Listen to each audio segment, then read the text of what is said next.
Então, gente, hoje a gente vai conversar com o Gustavo Ferreira Santos.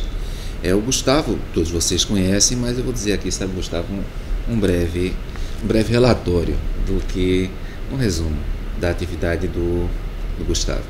Gustavo é doutor e é mestre em Direito doutor pela Universidade Federal de Pernambuco e mestre em Direito pela Universidade Federal de Santa Catarina. É bacharel pela Universidade Federal do Rio Grande do Norte. Acabou de fazer um estágio pós-doutoral na Universidade de Valência, na Espanha, terminou em 2014. É professor adjunto da Universidade Federal de Pernambuco, é professor da Universidade Católica de Pernambuco e também foi coordenador adjunto da área de Direito na Coordenação de Aperfeiçoamento de Pessoal de Nível Superior, a CAPES, entre 2008 e 2010, e desde dezembro de 2014 é coordenador adjunto da área de Direito para mestrado profissional. Olha, Gustavo, até que enfim, não é? Você ter vindo. Muito obrigado. Eu que agradeço o convite, o espaço. Então, a gente vai começar a conversar com o Gustavo hoje sobre a questão da pós, porque normalmente quando uma pessoa ela se forma, ela termina a graduação, vem aquela dúvida, né? E aí, eu vou fazer o que depois?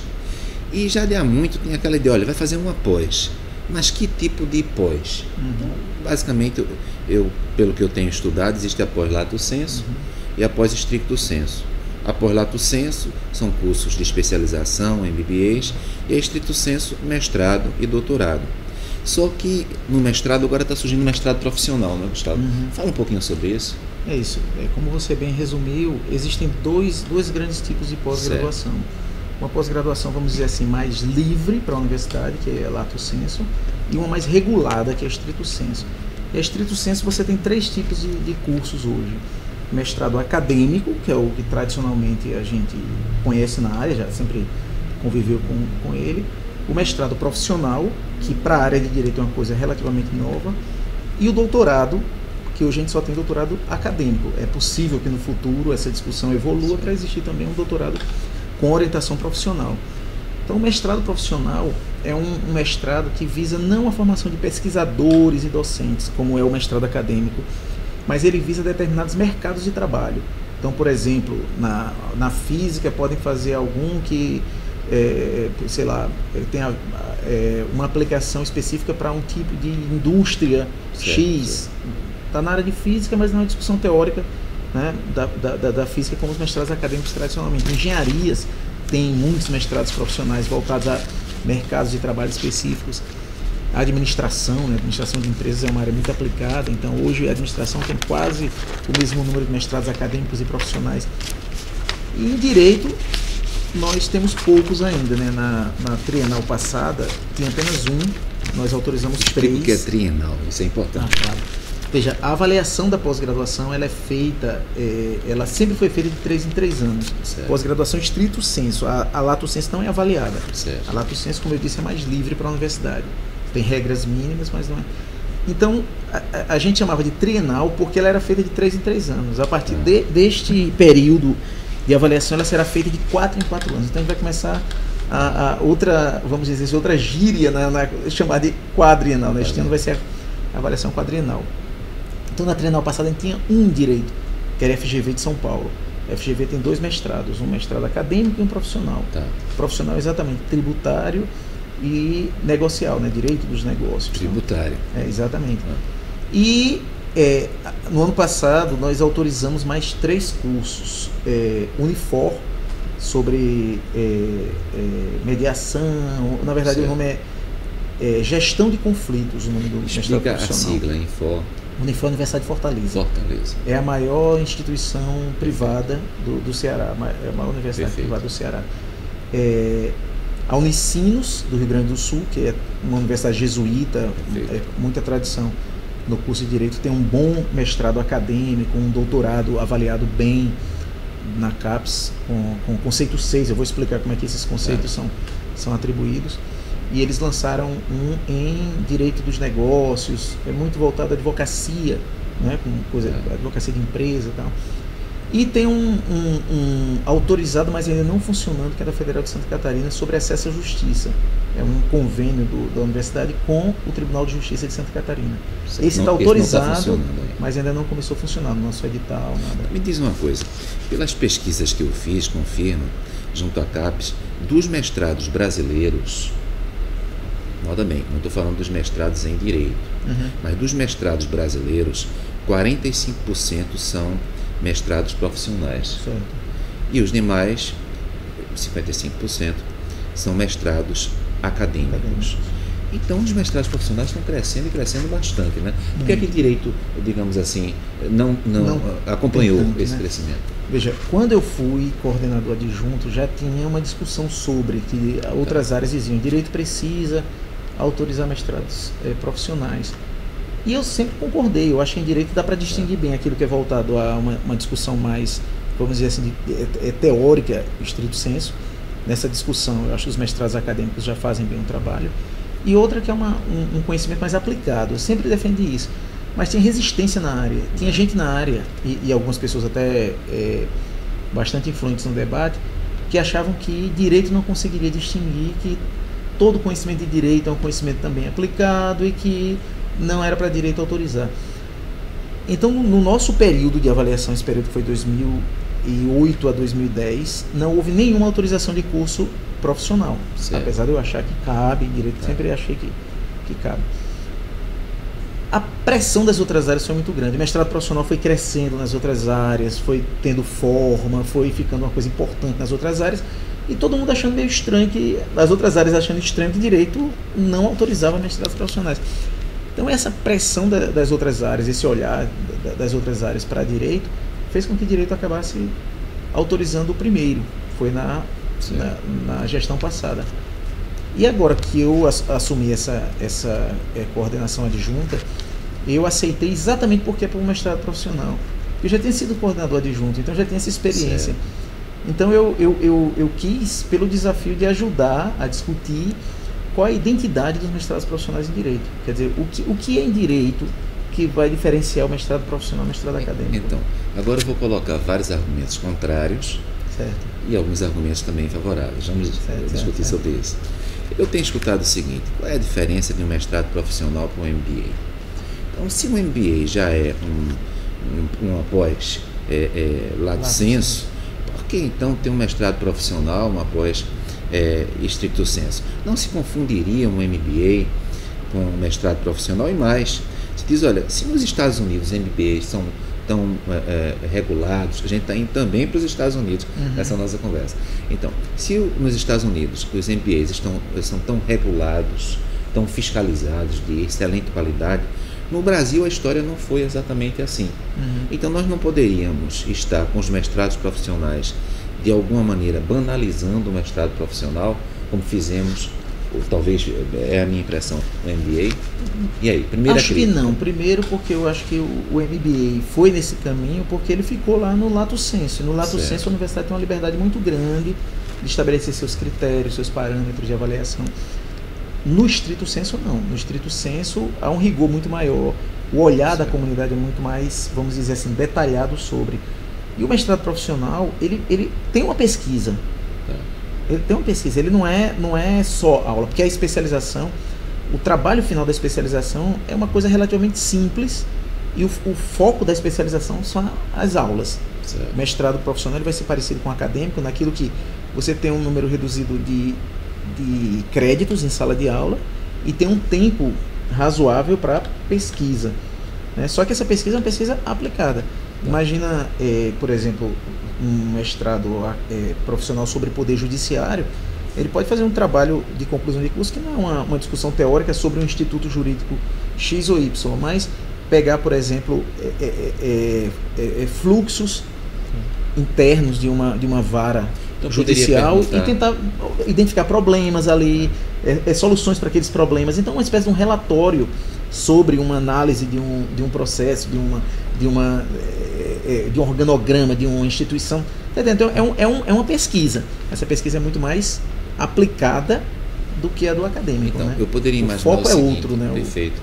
Então, no mestrado acadêmico, quando há aulas, as aulas costumam ser na academia. No mestrado profissional, as aulas poderiam ser na academia, mas também poderiam ser no Poder Judiciário. Como são em empresas, existem aulas em empresas, mestrados profissionais poderiam ser no Ministério Público, como, por exemplo, se faz em administração, em economia. Isso poderia ocorrer? Veja, pode ocorrer sim. Hoje, programas de mestrado existem em instituições que não são instituições universitárias. Perfeito. Senado Federal, Câmara, por exemplo, Perfeito. Inmetro, Embrapa, não são instituições de ensino superior. E tem programas de pós-graduação em estrito senso, todos eles. Então, digamos assim, uma associação de juízes poderia ter um mestrado profissional? Em tese, sim. Não tem nada que impeça. O que eu acho que hoje em direito, a importância grande das universidades é que as universidades têm, vamos dizer assim, uma estabilidade da produção acadêmica, essa vida da universidade, que nessas outras instituições não tem. Por exemplo, eu fui coordenador adjunto, você sabe, coordenador aqui no Tribunal Regional Federal daqui da região da escola, da SMAF, por 2 anos. E nós estamos no site da SMAF. Pronto, fui coordenador por 2 anos. Tem uma estrutura interessante, os cursos de aperfeiçoamento são muito interessantes, mas você que convive nas duas instituições, você sabe que a densidade na universidade, né, dessa vida de pesquisa, é diferente. Então eu acho que as duas instituições têm a ganhar. Perfeito. Se houver um diálogo mais próximo entre elas.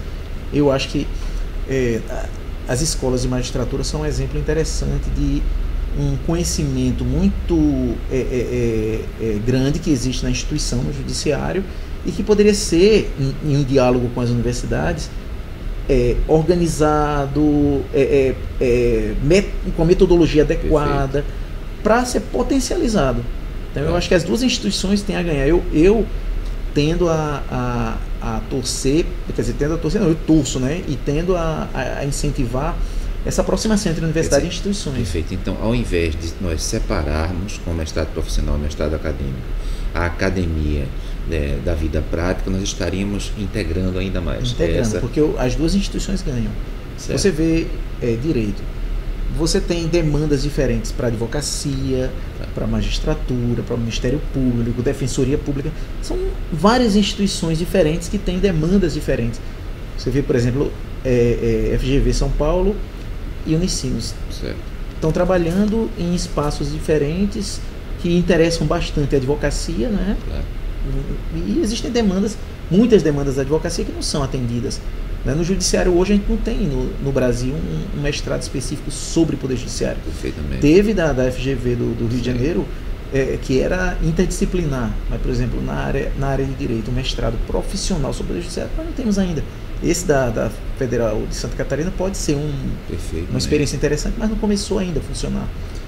Uma outra crítica que eu tenho escutado é a seguinte: dizer, não, mas só quem habilita para o magistério, ou só quem habilita para o doutorado é o mestrado acadêmico. Contudo, nas outras áreas, e não na jurídica, nós temos sim mestrados profissionais habilitando para doutorado, para a pessoa ter a possibilidade de fazer o doutorado, que seja acadêmico, e também para o magistério. Como seria a ideia do mestrado profissional na área jurídica? Também habilitaria, como nas outras disciplinas, para o doutorado, para o magistério? Também, porque a portaria que regula hoje o mestrado profissional, a portaria do MEC, que é de 2009, ela proíbe diferenciação entre os títulos dos dois mestrados. Tem gente que chega para mim e diz assim... Isso é importante, né? Frisar. Proíbe. Então, se tem um concurso, por exemplo, que pede mestrado, não pode dizer que não pode o mestrado profissional. Perfeitamente. Eu vejo umas críticas, já mais de um amigo conversando, vem dizer, eu sou contra que o mestre de um mestrado profissional possa fazer o doutorado porque ele não teve a formação do acadêmico. Quem vai saber isso vai ser a comissão de seleção. Perfeito. O que fez mestrado acadêmico, o que fez mestrado profissional, os dois estão habilitados a fazer o doutorado do mesmo jeito. Quem vai avaliar se tem jeito ou não para pesquisa vai ser a comissão de avaliação de seleção da universidade, na verdade. Como já se faz. Se eu sou mestre no mestrado acadêmico, mas eu tenho uma boa formação metodológica e consigo fazer um bom projeto acadêmico para um doutorado, por que eu não posso entrar no doutorado? Na verdade, então a portaria proíbe. Não pode diferenciar os títulos. Não pode diferenciar os títulos. Eles têm o mesmo valor. Outra questão que normalmente se propõe é a seguinte: ora, no mestrado acadêmico, nós partiríamos da teoria e poderemos chegar à prática. Mas no mestrado profissional, nós partiríamos da prática. E, partindo dessa prática, nós procuraríamos, claro, uma metodologia eficiente, um rigor científico, para utilizarmos a teoria em benefício da prática. Então, haveria essa diferença no mestrado acadêmico partindo da teoria e tentando chegar, às vezes não conseguindo, às vezes conseguindo chegar à prática. Enquanto no mestrado profissional partiríamos da prática e buscaríamos na teoria um reforço para a prática. Eu não acredito numa cisão entre teoria e prática. Eu acho que quando você está trabalhando num plano teórico bem abstrato, você sempre tem em vista algum problema prático. E também você não resolve satisfatoriamente problemas práticos sem um conceitual que lhe ajude, né? Então não vejo essa diferença. Eu acho o seguinte, que com essa resistência que direito teve por muitos anos em relação a cursos profissionais, muitos mestrados acadêmicos de direito têm um perfil profissional. Você vai encontrar pelo país afora mestrados que, quando você vai para as dissertações, são estudos de casos, são tentativas de solucionar problemas muito pontuais, que teriam um espaço adequado em um mestrado profissional. Certo. Mas foram desenvolvidos no acadêmico porque não existe profissional. Certo? Então eu acho que aquela coisa, esse é um caminho que a gente vai construir caminhando, não é verdade? Então, ao avaliarmos os próximos mestrados profissionais, nós vamos formar um certo conhecimento, eu acho, dessa distinção entre profissional e acadêmico, que vai ajudar nos próximos anos a surgirem cursos melhores.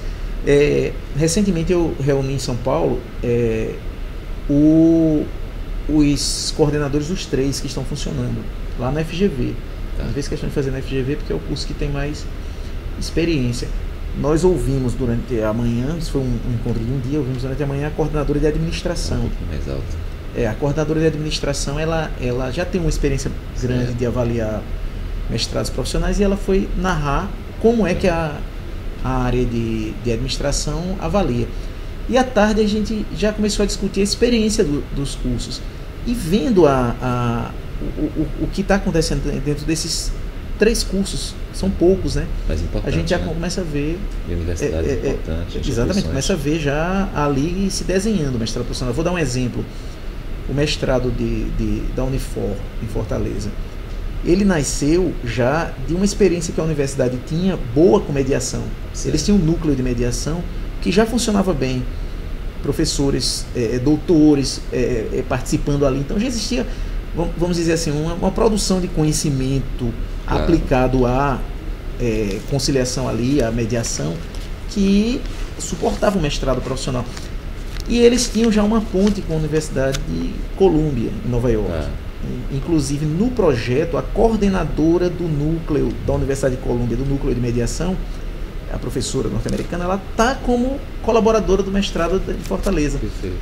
E nessa reunião eles disseram que eles levaram a turma inteira para Nova York para participar das atividades. Grandes, tem 15 pessoas, 20 pessoas. Muito parecidos com o do mestrado acadêmico. 20, 25 pessoas. Certo. Me diz uma coisa, que me parece também significativa. Uma outra crítica que eu tenho escutado é a seguinte: olha, para ser professor em um mestrado acadêmico, só doutores. Certo. Mas para ser professor em um mestrado profissional, nós temos, não muitos exemplos, mas nós temos, assim, alguns exemplos de mestres. Não é? E aí eu te pergunto, como seria, fora da área jurídica, nós temos exemplos de mestres ensinando em mestrados profissionais, mas claro, mestres que têm uma prática, uma especialização em áreas que às vezes não têm doutores. Não é? Como seria em direito? A mesma coisa, né? Nós em nenhum dos 3 funcionando, e nem no quarto, que é esse que não funciona ainda, mas está aprovado, em nenhum a instituição propôs no corpo docente permanente não doutores. Eu acho que todo mundo ainda é um pouco com medo, certo, por causa da resistência da área, ninguém propôs, mas a regra é a mesma das outras áreas. É possível, no corpo docente permanente, certo, ter um não doutor. Explica isso, corpo docente permanente. Veja, as instituições, os programas de pós-graduação, eles vão ter 3 tipos de professores, 3 tipos de docentes. O permanente, Perfeito. que é aquele que tem um vínculo mais estável com a instituição, e que, vamos dizer assim, é o que no dia a dia leva o programa de pós-graduação. O colaborador, esse também é da instituição, mas tem um tempo menor para o programa. Perfeito. Ele dedica um tempo menor para o programa. E o visitante? O visitante vai ser um professor de outra instituição que vem um tempo para a sua instituição por algum convênio, projeto de pesquisa, né? Então, esses 3 tipos.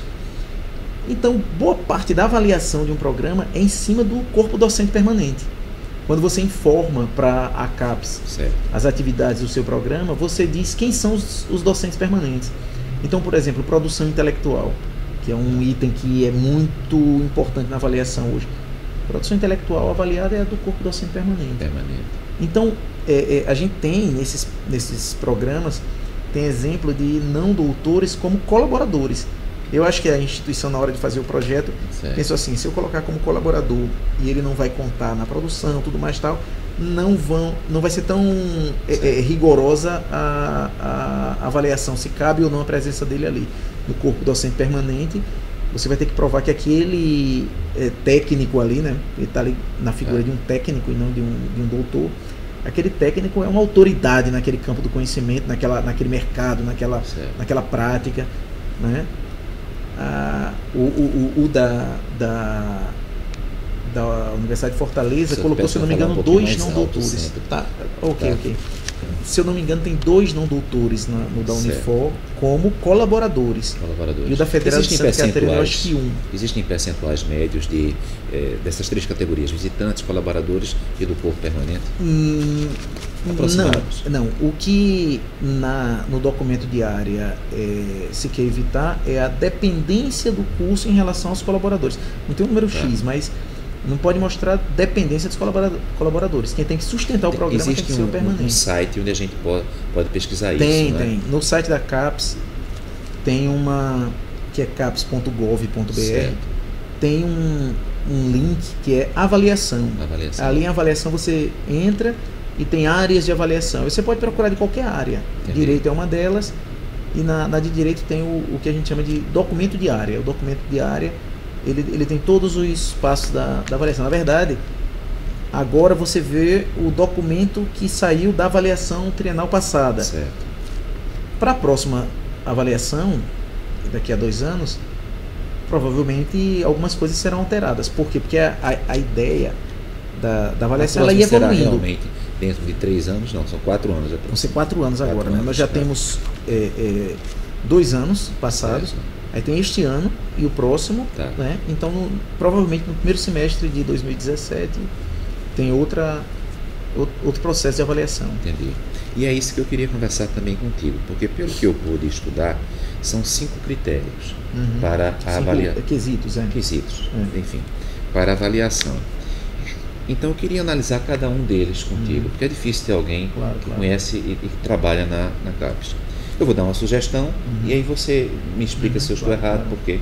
Bom, um critério que me parece, tanto para o mestrado profissional quanto para o mestrado acadêmico, é necessário de ser considerado, é a inserção social, a colaboração social. Só que a questão é que essa inserção social, essa participação social do curso, não se esgotar em si mesmo, em relação ao mestrado acadêmico, ele é computado a 20%, ou melhor, acadêmico a 10% e o profissional a 20%. Então, no mestrado profissional, o impacto social, vou chamar assim, é mais considerado para a aferição no mestrado do que no acadêmico. Por quê? Veja, se a gente está pensando em um curso que trabalha com conhecimento aplicado, nada mais justo do que essa interação com aquele mercado de trabalho para o qual o curso se dirige, ser avaliada, né? Então, eu acho que você tem mais a avaliar no mestrado profissional quanto à inserção social do que no mestrado acadêmico. Você acha agora, no acadêmico, eu acho que tem que ir com o tempo e crescendo também. Ele não pode se isolar, né? Perfeito. Não é porque o medo era exatamente esse, um certo autismo, né?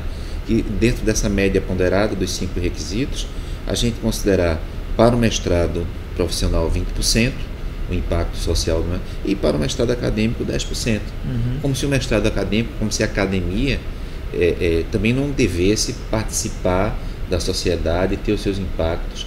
Eu vejo isso, que a vocação da academia é a sociedade. Bom, mas em razão do tempo, correu tão rápido, né? Sim. Em razão do tempo, no próximo bloco a gente vai exatamente conversar sobre isso, sobre esses requisitos, esses 5 requisitos que são aferidos para que os mestrados venham a receber as suas notas.